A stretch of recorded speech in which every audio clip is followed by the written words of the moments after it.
Well, this is a gentleman that I told you is running for public office. He's running right now in the Republican primary, correct? That's right, sir. So tell us where you're running and why you're running, and how is it that you want to run with the picture that you see out there, which is not a very pleasant one.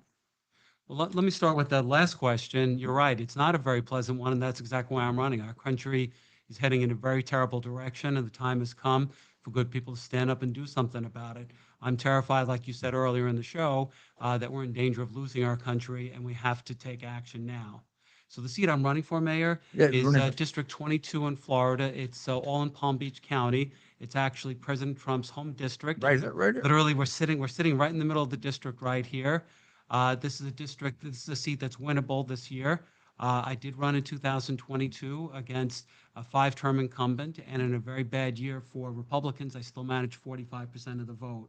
A number of things are changing in the district this year that makes it winnable. In fact, we've already made up half that difference just by improved registration. And interesting, you were talking before about Hispanics. 45% of the voters in my district are either Hispanic, Black, or Jewish. And those are 3 voting demographic groups that we think are going to change big this time.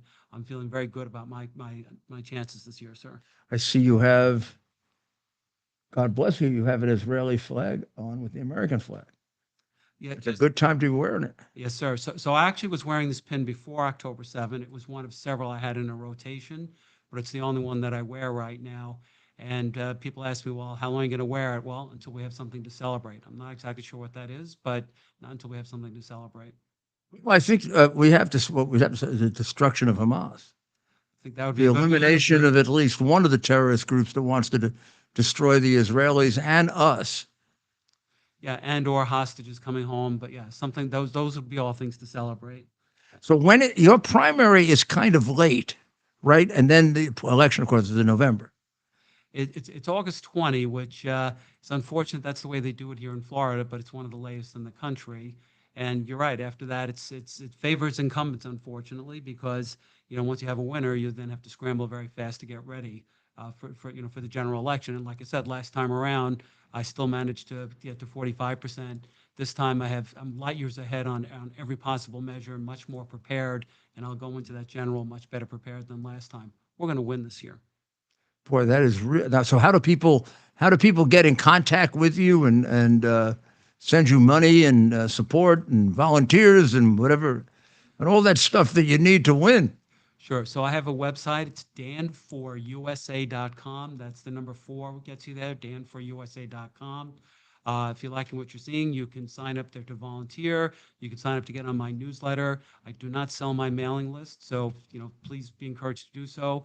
Of course, the most important thing on any candidate's website is the big red Donate Now button. It's all over the place. So if you're liking what you're seeing, it's dan4usa.com. Dan Franzese. And you don't sell your mailing list.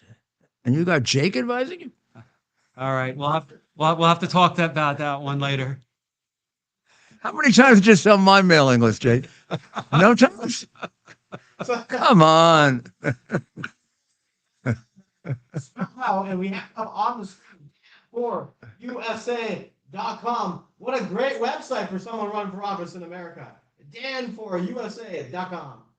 And you feel good about it. Well, I would encourage you in that, because 22 ended up strangely being a bad year for us Republicans. Yes. Except in New York, where we picked up how many? 4 or 5? 4 seats. Yeah. 4. But now, unless I'm missing something, I'm starting to feel not just a wave for Trump, but a very significant anti-Biden, anti-Democrat wave. And I think particularly the fact that the Democrats don't stand up to the extremists in their party. I mean, they're not all like that, but they all lack cojones. Yeah, I agree. In fact, maybe at the Democratic convention, they should distribute them. All right. Well, some would be impossible. It would be impossible. Schumer is too far gone. But I mean, to see a guy turn on his own people like that makes you want to vomit. Oh, it's incredible. I mean, he's a disgrace. I mean, when he was trying to tell Israel what to do in their country, I mean, can you imagine if a Republican said something like that about another country? They'd be vilified. That's why they make it a crime of some kind or other. Absolutely. Smith or Bragg or one of those guys that come up with a new crime. Yeah, they would invent one and Yeah. they would campaign on it and get elected on it. It's criminal to talk to another country. That's right. That's right. 50 years in jail. I mean, look. Where's the statute? I said it's 50 years in jail. All right, let's get you back in. Let's get you back in the prosecution. Do you know? And this, of course, this is one of my pet peeves. Do you know that Trump the trial is finished? They're about to sum up to the jury. They haven't yet told him what felony he committed. So I don't know what I would do as a lawyer representing him. I'd have to cover like a couple of thousand felonies. Well, it wasn't in pursuance of this felony or that felony or this felony. The one we think they have in mind, the federal government has decided isn't a felony. Mm-hmm. This is the wackiest damn case that ever existed. Well, it's wacky, and I think the public sees it. When I go out and talk to voters, people think it's a disgrace. I think it's really. I think they do. I think they see it's really, this one is not really hard to see. Exactly. And then Cohen goes on there, and at the end of his testimony, he admits to a $60,000 theft, which is 90 times more serious than what they're trying Trump for, even if it were true. The issues here are ones that I think American people can see. I don't think I ever had in my long history of prosecuting a guy on the witness stand who admitted to a worse crime than the guy I was prosecuting. Yeah, and if I did, a federal judge would have called my boss and said, "Go get some other. This guy doesn't know what he's doing." No, there's no. Exactly. You know, I mean, all the flaws here are very apparent and very easy for people to follow. You know, some of the other cases with, you know, for instance, perhaps falsifying, values on properties, that one was a little more esoteric, but this is very straightforward. But the one that was strange about that was, first of all, the banks don't give a damn because they go determine values. They don't trust anybody or care what you could put down $2 or $20 million. They're going to go find out what it's worth. Right. And they only get angry when they lose money. Right. And they made money or didn't lose money, so they had no beef.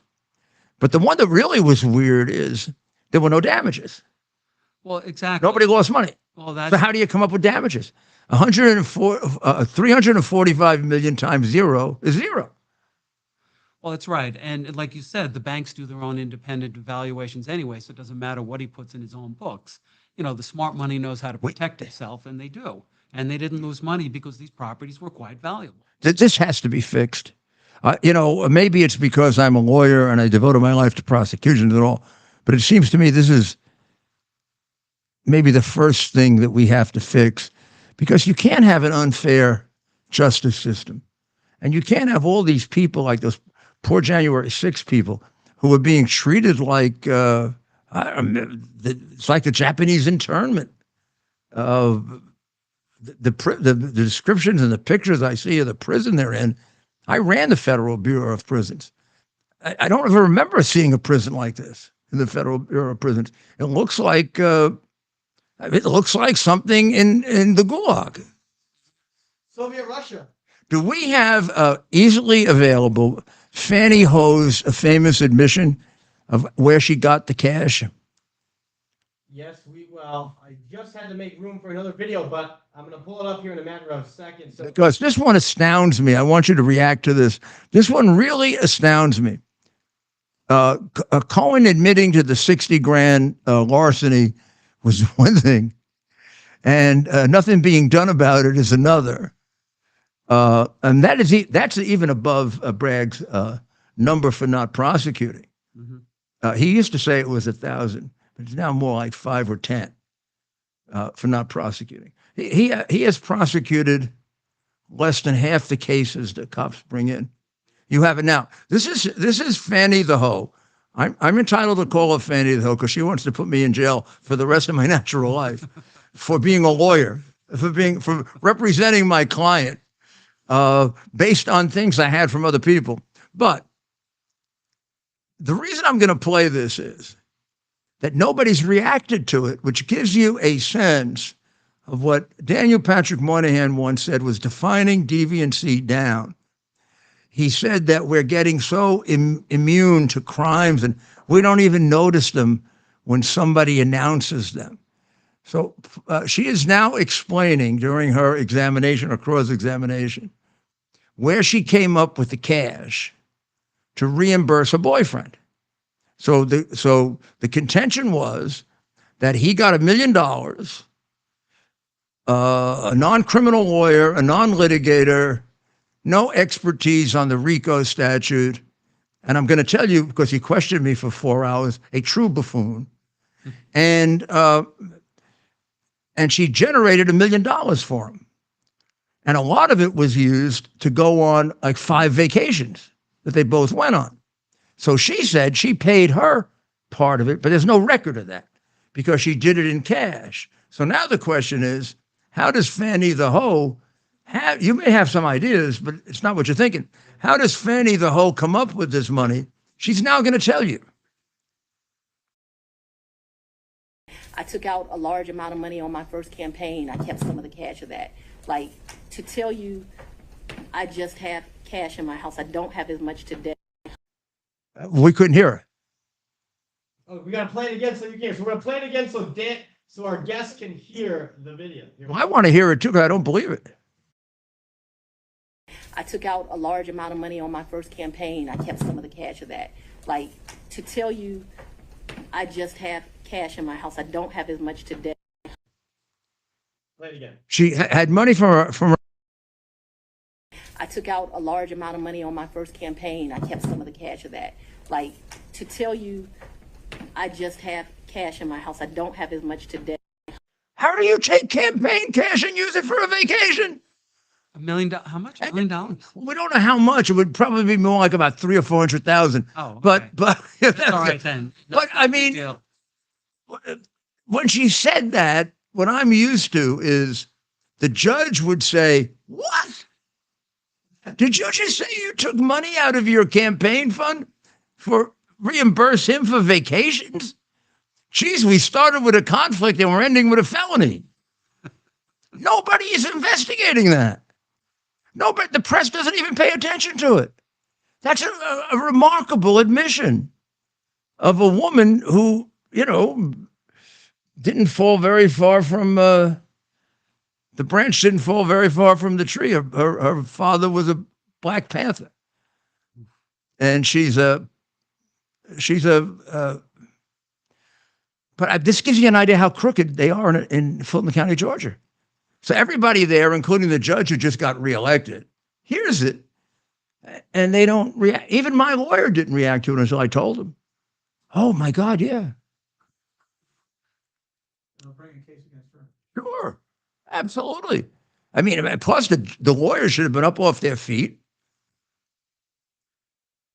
She admitted to it. She admitted to the first out and out crime that's been discussed in that case in 6 months. The only real crime. But this is yeah, and of course she got elected. Well, she got the nomination. Yeah, sure. I mean, they fill out the ballots before election day, and it's all set. Well, I wish you luck. Yeah. It's a difficult road campaigning, but you got a great district, a very diverse district, and it's going to tell us a lot about where the United States is too, how they vote, because it's a pretty. I think so. Yeah. I think so. And it's an important race. In fact, the whole control of the House could come down to this one seat. It's so close. And I know, 2 years ago, no one was watching it on the Republican side. No one thought I could get better than 30%. I shocked them by getting 45%. Coming. Well, this sounds familiar. And yeah, exactly. And this time around, everyone's looking at it. This is a possible one that could be the diamond in the rough that makes all the difference in the House of Representatives. Thank you, Mayor. Good luck. Good to How's see he you. doing in the district? I think he's doing very well. Good. I mean, when I go around, I've been doing a very big door-to-door campaign. I'm a big grassroots guy. I've already been to the houses of over 3,000 voters in the last couple of months. Wow. And it's amazing how much Trump support there is. When I went door to door 2 years ago, I would sometimes get arguments about Trump. Now, No, he's a different. There's no question. There's a whole different view of him, both because of the prosecutions and also he's become honestly, he's become a much better candidate. yeah, absolutely. I mean, he's just a really. I mean, that speech tonight was superb. And you know, I get challenged a lot. Couldn't have written it better Oh, myself. he's doing way better on every front. But I'll tell you another thing that is helping him. When people challenge me and say, "Why do you support President Trump?" I say, "Well, it's very simple. Look at the state of the world 4 years ago. Look at it now. Case closed." Yeah, I think we had interviews from a lot of the people in the Bronx on this afternoon on my show, and that was their major. The African American and Hispanic people were saying, we're for Trump because things were much better when he was president. Exactly. And then they have different things that they focus on. Most of it's the cost of living. Absolutely. I mean, 4 years ago, we had economic prosperity and world peace. Yeah. Look what we have now. I've lost count of how many wars we have. You know, eggs cost 100% more. The other day, I set a personal record, $97 to fill up my gas tank. And all right, I let it go down to fumes, but still, it $97. I remember 4 years ago, you know, it was $50, $50 to $55. And this is really hurting the working class people and retired people, which I have a lot of in my district as well. So you know what the jackass is doing? He's taking oil out of the reserve fund, which we may need if we do go to war. Well, it is a jackass. That's what it's there for. It is a jackass move because taking 1 million barrels out, that will not change the price of oil. It's just a feel-good publicity stunt, which is now hurting our country because the strategic reserve was set up so that we would have 3 months of oil in case of a war. They've been working it down, so we don't have that anymore. It's terrible, and it doesn't even help the price of gas. That's the worst part of it. Well, you are up on the issues, and it sounds like you've got the enthusiasm, and God bless you. All right, thank you, Mayor. Such a pleasure. Well, I hope you enjoyed tonight. I hope you enjoyed the excerpts we had from the speech and the discussion. We'll be back tomorrow night. I'm sure there'll be a second reaction to the speech. There always is from the Democrats and from the Trump supporters. And nowadays, all I can tell you is who knows what's going to happen tomorrow? Because when I wake up in the morning and I'm told things, I say, that can't be possible. It can't be possible. America's not like that. Well, we're going to change it, and America is going to be America again. It isn't right now. Well, pray for the people of Israel. Pray for the people of the United States. And God bless America.